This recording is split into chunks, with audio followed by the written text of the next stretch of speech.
former employee kept accessing a bank's customer data for over a year. 689,000 people might be at risk. On May 31, 2024, someone with legitimate access pulled customer data from FinWise. The company only discovered the activity on June 18, 2025. That gap matters. Nearly 689,000 FinWise and American First Finance customers may be affected. Regulators saw a redacted notice that confirmed full names were exposed. The basic facts are unnerving, but the real danger hides in how and where that access happened and what came next. Think about this. Over a year passed between the incident and discovery. That long dwell time is a red flag for poor monitoring.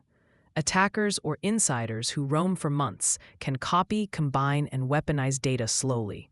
Security teams typically aim to detect intruders in days, not 400 plus. When detection takes this long, investigators suspect offboarding gaps, missing logs, or silent exports. Next, we'll unpack who shared data and why partner networks widen the danger. FinWise partners with American First Finance to issue loans and share customer files. When two companies commingle data, one breach can contaminate both pools. Imagine a loan application moving from AFF to FinWise. Names, phone numbers, addresses, possibly social numbers travel in that handshake. Partners increase the blast radius. Contracts and tech must match trust, or suddenly an access error in one place becomes a crisis across both organizations. Publicly, FinWise confirmed full names were exposed and redacted other categories.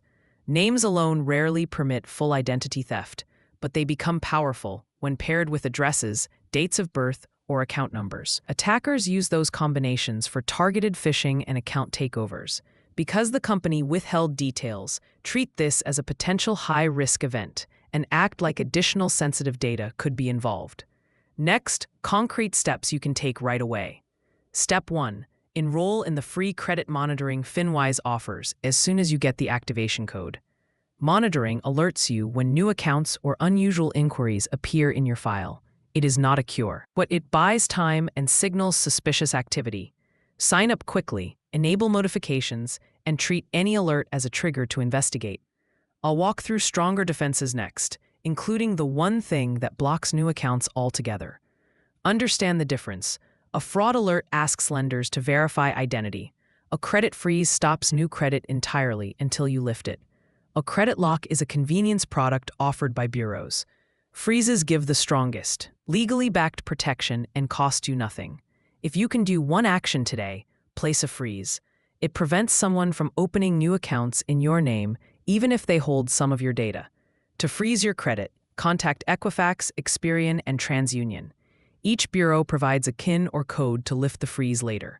It takes minutes and remains free. Keep the freeze pins in a secure place and thaw them temporarily for loan applications. While a freeze blocks new accounts, it won't stop fraud on existing cards, so pair a freeze with transaction alerts and quick reporting. Up next, hardening your online accounts. Lock down every account tied to your finances. Turn on multi-factor authentication for email, bank logins, and tax accounts.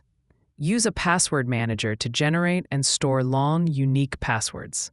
Replace reused passwords on any site tied to banking or email. Update recovery phone numbers and alternate emails so attackers cannot hijack reset flows. These simple steps cut the odds of account takeover dramatically, and they rarely take more than a few minutes each. Watch for targeted phishing that leverages leaked names.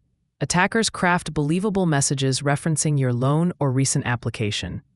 Never click links in unsolicited texts or emails claiming to be from FinWise or AFF.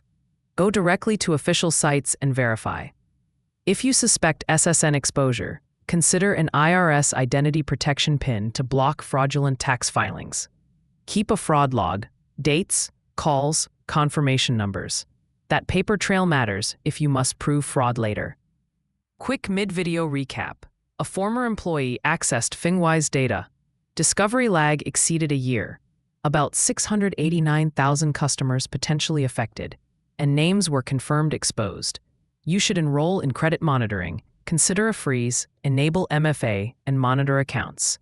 Now we shift from consumer steps to why this breach happened and how organizations stop insiders. The next section explains the 3 types of insider threats and why each requires different defenses. Insider threats fall into 3 categories: malicious insiders who steal data intentionally, negligent insiders who expose it by mistake, and compromised insiders whose accounts attackers hijack. A malicious actor might exfiltrate files to a personal drive. A negligent employee could misconfigure a database. A compromised account behaves like a trusted user but follows the attacker's commands. Each requires specific detection, so defenses must layer technology, process, and people training. Insiders know where sensitive systems live and how to access them. They also understand audit trails, making stealth easier. Imagine someone with a master key and a knowledge map of the castle. That person can avoid the creaky doors and slip through service tunnels. Detecting this requires behavioral signals rather than simple rules.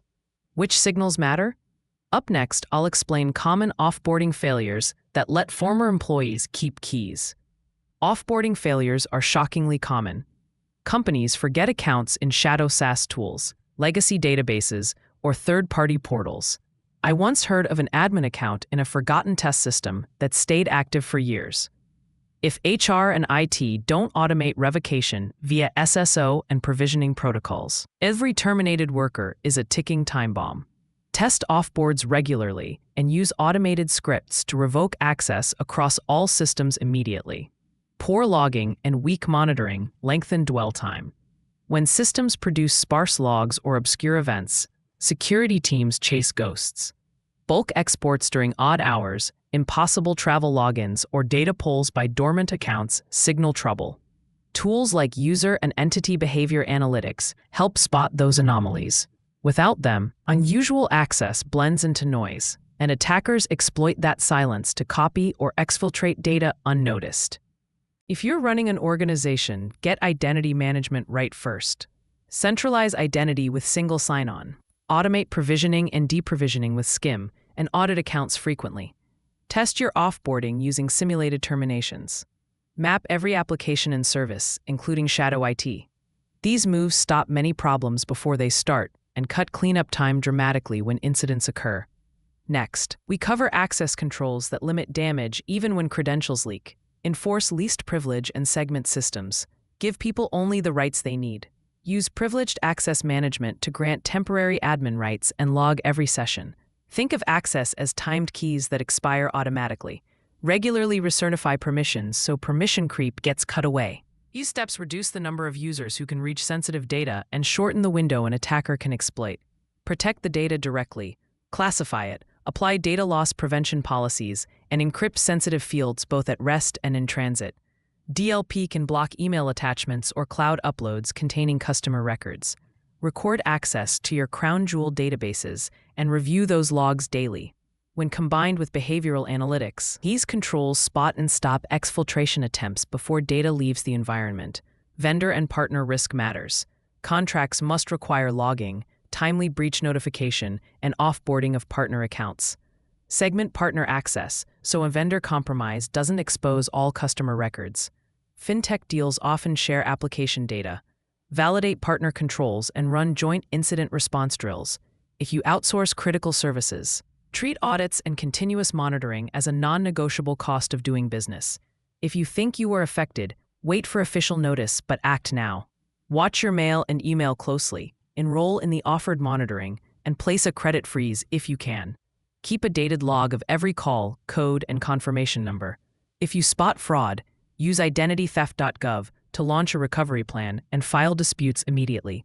Quick, organized responses materially improve the chance of full recovery. Even if you weren't among the 689,000, treat this as a wake-up call. Freeze your credit by default. Enable MFA on email and banking.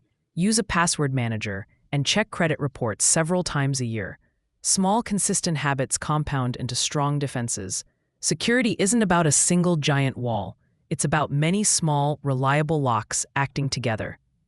Before we wrap, one last simple action you can and should take right now. If this helped you, please like and subscribe for practical security guides.